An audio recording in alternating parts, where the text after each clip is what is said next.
ነው። በቃ የሆነ ብክል በቃ ብርም አልያዛለኝ ፍቅረኛም አያዝልኝ ማለት ከኔ የጎደለ ነገር አለ ብዬ ራሴን እጠይቃለሁ ማለት ነው።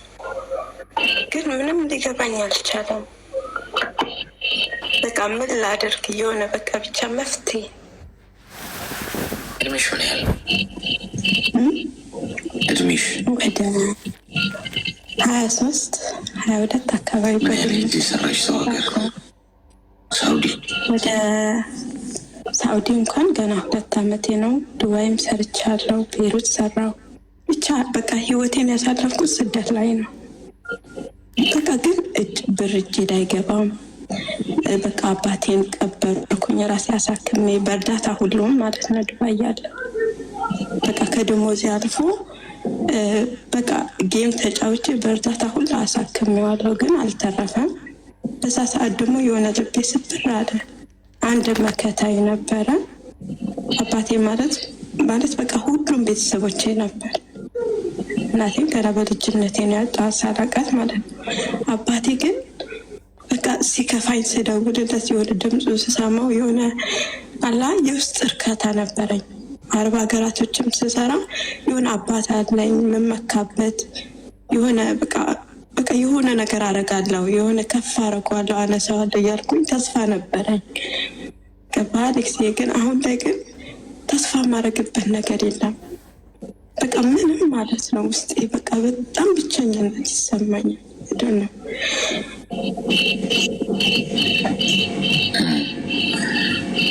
ገና ልጅ ነሽ፣ 23-22 ዓመት ነሽ። በልጅነትሽ ከሆነ ወደ ስደት የወጣሽው አሁን እያለፈው አልፏል። ከዚህ በኋላ እድል አለሽ። ይኸውልሽ እኔ በ23 ዓመቴ አሁን ማውራሽ ገብቶኝ ቢሆን ብዬ ቆጨኛል። እውነቴን ነው የምነግርሽ። ምክንያቱም ብዙ ነገር መቀየሰው እድሜ ጊዜ ባይዞ ከገንዘብ ከወርቅ ከምንም በላይ በጣም ውዱ ነገር ጊዜ ነው ጋይስ። በጊዜያችሁ ከተጠቀማችሁ ነው፣ ጊዜያችሁን በአግባቡ ካረጋችሁት በቃ ትልቁ ሀብት ሰው የጠፋው ገንዘብ ይጥፋ። ያለሽበት መንገድ እንደ ልምድ እንደ ኤክስፒሪየንስ ጥሩ ነው፣ መጥፎ አትማር። ያለፈው አልፏል፣ አይስተካከል። ያለፈውን ማረም ማስተካከል አትሺ። ያሳለፍሽው ግን ከዛሬ ተነስተሽ መጨረሻውን መቀየር ትችላለሽ። ገብቶሻል? ያለፈውን አባትሽ ማረፍ፣ ገንዘብ ለፍተሽ ገንዘብ ባዶ መሆን፣ ሁሉ ነገር አልፏል፣ አትቀይርም። ወደፊቱን ግን መቀየር ትችላለሽ። ለምን? አሁን ላይ ስላለሽ አሁን ማሰብ ማስተዋል መንቃት ከቻልሽ የዛሬ 5 ዓመት መቀየር ትችላለሽ። የዛሬ 5 ዓመቱን ውጤት ምን በማድረግ አንደኛ ከዚህ እንደወጣሽ ከዛሬ ጀምሮ እቅድ ይኖርሽ። ጊዜ እንደሌለሽ አድርገሽ ነው የኔ ናት። የምትኖሪው 1 ወር ብቻ ነው በህይወት። ልብ ብለሽ አዳምጪ። በህይወት የምትኖሪው 1 ወር ብቻ ነው። ይህን አንቺ ለራስሽ ነገር ጽፈሽ አስቀምጪ። በቃ 1 ወር ነው ያለኝ ጊዜ። እንዲህ ስላልተባልን እኮ ነው ምንዝናናው ጎበዝ። 1 ወር ነው የምትኖረው። ከዚህ በኋላ 2 ወር ነው ያለ ጊዜ፣ 1 ዓመት ብቻ ነው የምትኖረው ብሎ ፈጣሪ ያለንን ጊዜ ቢነግረን እንዲህ የምንኖረው እንዘናጋለን እንዴ? አላማችን ላይ እንዝናናለን። እንዲያርጉ በዚህ ሲሉን ሰዎች እንኳን ሲጠሩን አራ ይቅርታ ጊዜ የለኝም ነው ምለው። ይቅርታ ብዙ ጉዳይ አለብኝ ለተራ ነገር ጊዜ፣ መጥፎ ነገር፣ አሉባልታ፣ ወሬ፣ ስድብ፣ ጥላቻ ምናምን ቦታ አትገኝም። ለምን? እኔ 1 ወር ብቻ ነው ያለኝ ጊዜም በአግባቡ ልጠቀም። ግን መቼ እንደምንሞት ስላልተነገረን በቃ ዝም ብለን እንዲሁ ብናባክነዋለን። ይህን ጊዜ እንፈጀዋለን ማለት ነው፣ የጠላት ጊዜ ይመስል። ስለዚህ 1 ወር ነው ያለሽ ጊዜ። በዚህ ጊዜ ውስጥ ምንድነው መቀየር ያለብሽ? ከእቅድ አውጪ። የምታገኘውን ገንዘብ ሴቭ አድርጊ። ልክ ይሄ ወር ሲያልቅ ደግሞ ልክ ዘኔክስ መንዝ ላይ ደግሞ ልክ እንደዚሁ 1 ወር ነው ያለኝ ብለሽ ታስብልሻለሽ። ይህ አዳምት ባረገ ቁጥር ተራ ቦታ ሲጠሩሽ አትገኝም። ገንዘብ እንደዚህ አውጪ እንዲግሽ እንዲሲሉሽ አይ ጊዜ የለኝም እኔ አላማ አለኝ ትያለሽ። ማንም እንደፈለገ እንደ ቀዝቃዛ ገንፎ መጥቶ አይዝግሽም። የትም ነይ ሲሉሽ አትሄጂም። ብቸኝነት ብቸኝነትሽን ተወጂዋለሽ። ብቸኝነት በጣም ኢምፖርታንት ነገር ነው። ብቻሽን ቴንክ ዩ ሶ ማች ብቻሽን ነው የምታሳኪው። አሁን ማውራሽን ነገር ሰው ስላለ አይደለም። በዙሪያ ሰው ካለማ ጠልፎ ይጥልሻል እቅድሽን። እኔ በህይወቴ ውስጥ አሁን ማሰባቸው ነገሮች እንደማሳካቸው እርግጠኛ የሆንኩት በምን እንደሆነ ታውቂያለሽ? አሁን እርግጠኛ እንደማሳካው ያው እድሜና ጤና ብቻ ይስጠኝ እንጂ እግዚአብሔር ከዛ ውጭ የሚያቆመኝ የለም የምፈልገውን ለማግኘት። ለምን? ብቻዬን ስለምሮጥ፣ ጀማ ስለሌለኝ፣ ወከባ አልወድም። ይሄ ጀማ ጓደኛ ሰብስቤ እቅዴ እኮ እንዲህ ነው የምነግረው ሰው የለም። ሰው ይኸው ሶሻል ላይፍ አለኝ ከእናንተ ከማን እንገናኛለሁ። ከዛ ውጭ ስራዬ ላይ ስለ እቅዴ የሚያውቅ ማንም የለም። ምን እንደማሳካ ማንም አያውቅም። ወዴት እየሄድኩ እንዳለው ለምን እየሰራው እንደሆነ ማንም አያውቅም። ስለዚህ እኔን ሊጥለኝ የሚችለው ስንፍናዬ ብቻ ነው። እጄን አጣጥፌ እጭ እያልኩ ማዝግና ራሴ ምዝግ ከሆነ ብቻ ነው የምወድቀው እንጂ ሰው አይጥለኝ። አያውቅማ። ሰው ማያውቀውን ሰው አይጥልም እኮ። ጉዞሽን የሚያውቅ ከሆነ ነው መንገድ ላይ ጠብቆ ገዝግዞ የሚጥልሽ። ስለዚህ ብቻሽን ስትሆኚ ይሄ አቅም አለሽ። ሴኪዩር ነው የምትሆኝ። ሴፍ ነሽ። የሚሰርቅሽ የለ፣ የሚያማሽ የለ፣ የሚሰድብሽ የለ። ሰው በግምት ነው ስለ አንቺ ሊያወራ የሚችለው። ስለዚህ ብቸኝነትሽን ውደጂ እያልኩሽ እኔ ፈልጌ ነው የሆንኩት ብቻዬን። አሁን በሰው ልከባብል ጨብጨባ፣ ወከባ፣ አዋራዎች የስኩ ሊከሰት ይችላል። አልፈልግም። ብቻዬን መሆን የፈለግኩት የብቸኝነት ሚስጥሩ ስለገባኝ፣ አንቺም ይገባሽ። ብቻ መሆን አቅም ነው፣ ኃይል ነው። ስለዚህ ከዛሬ ጀምረሽ የዛሬ 5 ዓመት ያለችዋን ማንነትሽን ምን ማድረግ ትችላለሽ? መስራት ትችላለሽ ማለት ነው። ተግባባን? እሺ ወንድሜ አመሰግናለሁ በጣም።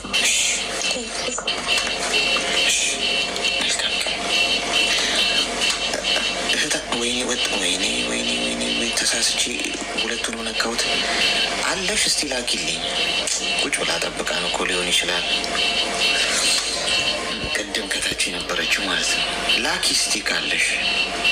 ካላክቸው ማዳም ይዛት ሄዳለች ማለት ነው። ብቸኝነታችሁን በጣም ነው እንደምትፈሩት ሁላችሁ። ብቻችሁን ሆናችሁ ማለት እኮ ትልቅ ፓወር ነው ጓዶች። ዛሬ ጋይስ ዛሬ እኮ ጓደኛ ወዳጅ እንደዚህ ብታበዙ ሰው ማለት ነው መሰላል ይሰጣችሁና የሰጣችሁ መሰላል ሸር ስታርጎ ራሱ ይጥላችኋል። ራሱ መወጣጫውን ይሰጣችሁና ውጡ ይላችሁና መሰላሉን አይነሳባችሁ። ስለዚህ ለብቻችሁ መጓዝ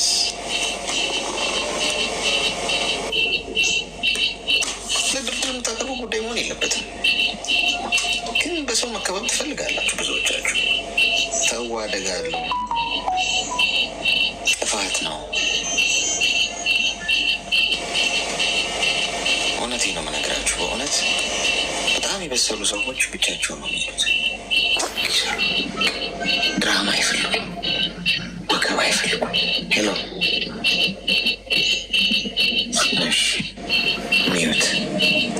ሚዩት ካረግሽ ቀጥ ትናንትናም ገብቼ ነበረ። ትናንትና ማውሮችክ ነበርና ከዛ በቃ ሌሊቱን ሙሉ እንደዚህ እንቅልፍ አይወስደኝ ብሎ ነበር ያደረው። በቃ እየተናደድኩ እያለቀስኩ ምናምን እያሳለፍኩትን ጊዜ ሳስብ ማለት ነው።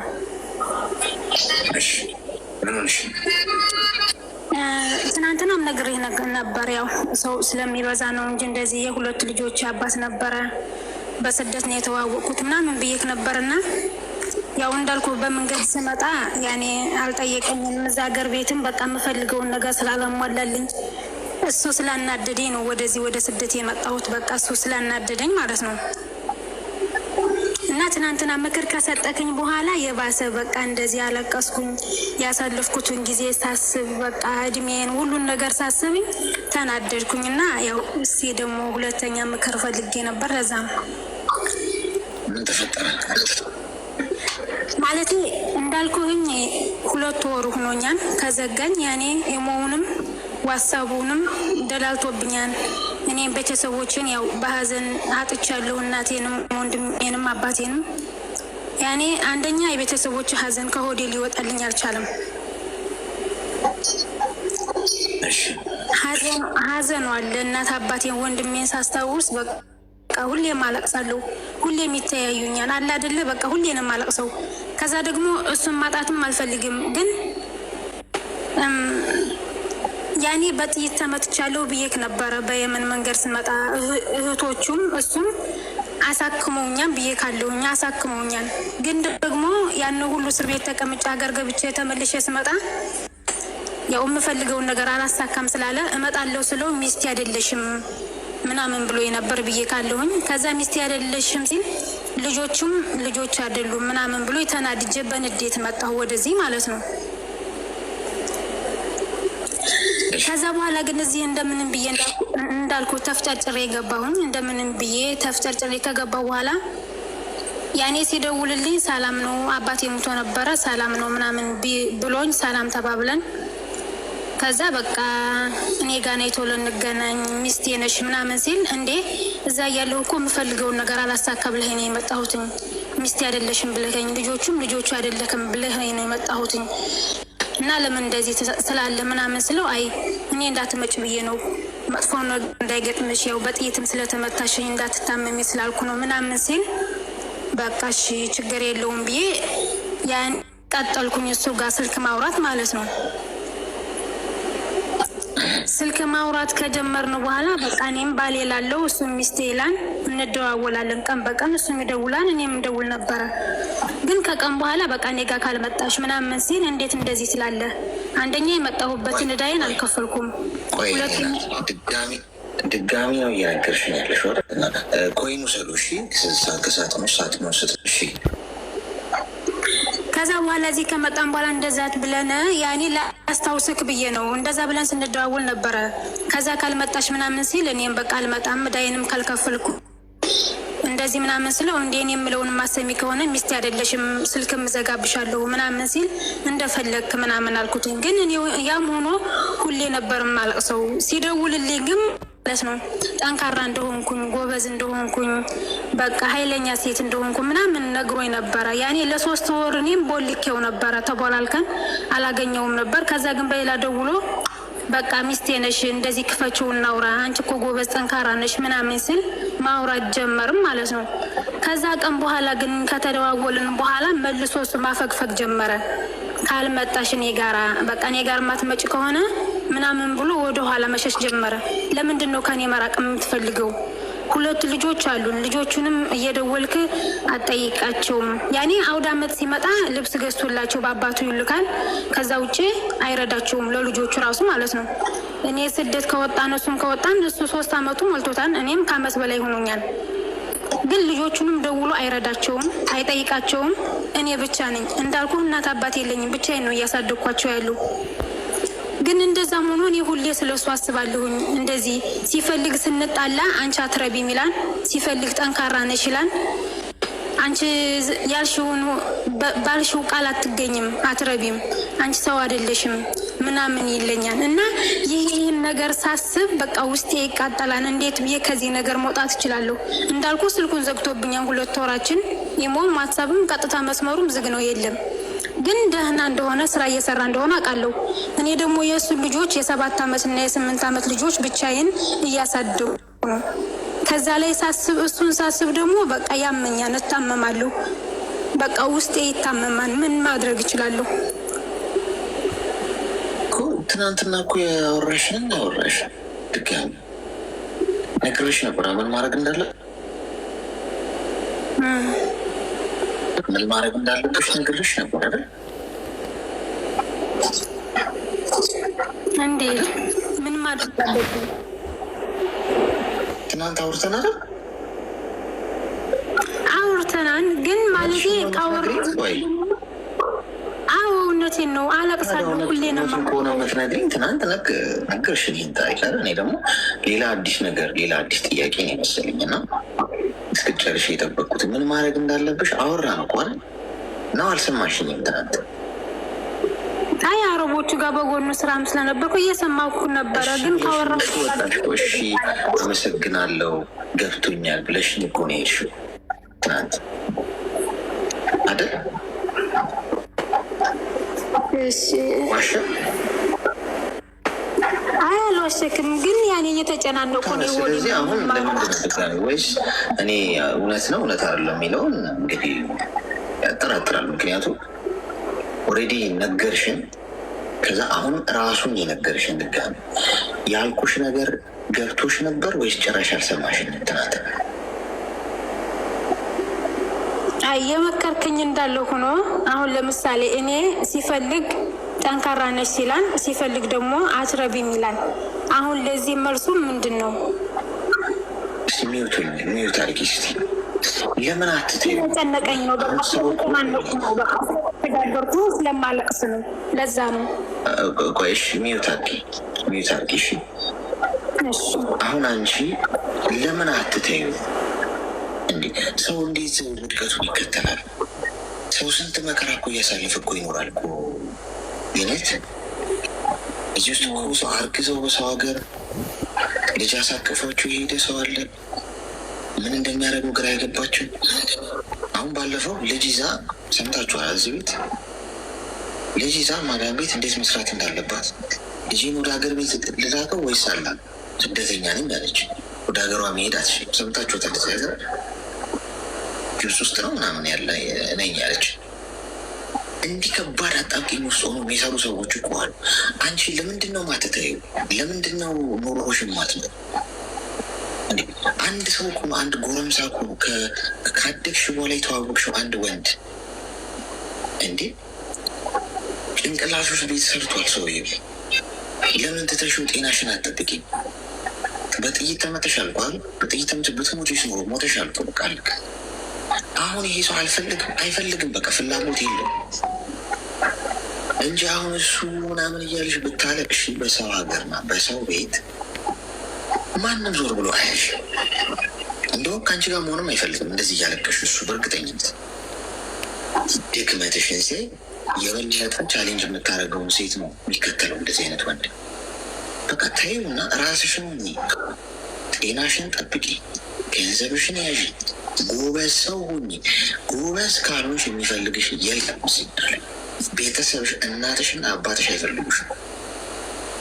በዚህ አይነት በራስ መተማመን ማጣት ውስጥ ማንም ከአንቺ ጋር ጓደኛ መሆን አይፈልግም፣ አብሮ መስራት አይፈልግም፣ ባል መሆን አይፈልግም፣ ፍቅረኛ መሆን አይፈልግም። መንፈሰ ጠንካራ የምትሆኑ ለራስሽ ልታይ ወደ ራስሽ ተመለሽና ትኩረት አድርገሽ ራስሽን ኑሮ ስትኖሩ ይመጣል ሰው ራሱ ሲያምርብሽ ስትሻሻይ ህይወትሽ ሲቀየር። እሷ ነው እንዴ እንዲህ ሳበሻቅጣት የነበረው? እሷ ነው እንዴ ሚስት የነበረች ሴት ናት እንዴ እስኪል ድረስ ተለወጪ። አንቅትሽን ደፍተሽ ተለወጪ። ፊዚካልሽ ይለወጥ፣ ገንዘብ አያያዝሽ ይለወጥ፣ እልህ ያዝሽ ተለውጬ ሰዎች በዙሪያ የጠሉኝ የገፉኝን ሰዎች እበቀላቸዋለሁ በስራዬ ብለሽ እልህ ያዝሽና ሌት ተቀን ጠንክረሽ ስሪ። ይሄ ነው እንጂ አሁን መልሰሽ ትናንትና ነግሬሽ መልሰሽ አሁን እሱ ጋር ያለ ነገር እያልሽ የጻፈልሽን እያይሽ እንዲሁ ተኝተሽ እሱ ጋር እንትን የምትይ ከሆነ ልክ ያው ምርጫ አንቺ ነው ኖርማል።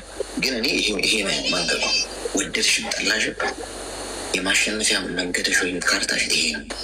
ይህን ካላደረግሽ የዛሬ 20 ዓመት የዛሬ 10 ዓመት የሚሰጡን ብንኖር እንዲሁ እሱን እየተከተልሽ ነው የምትኖር። ተግባባ?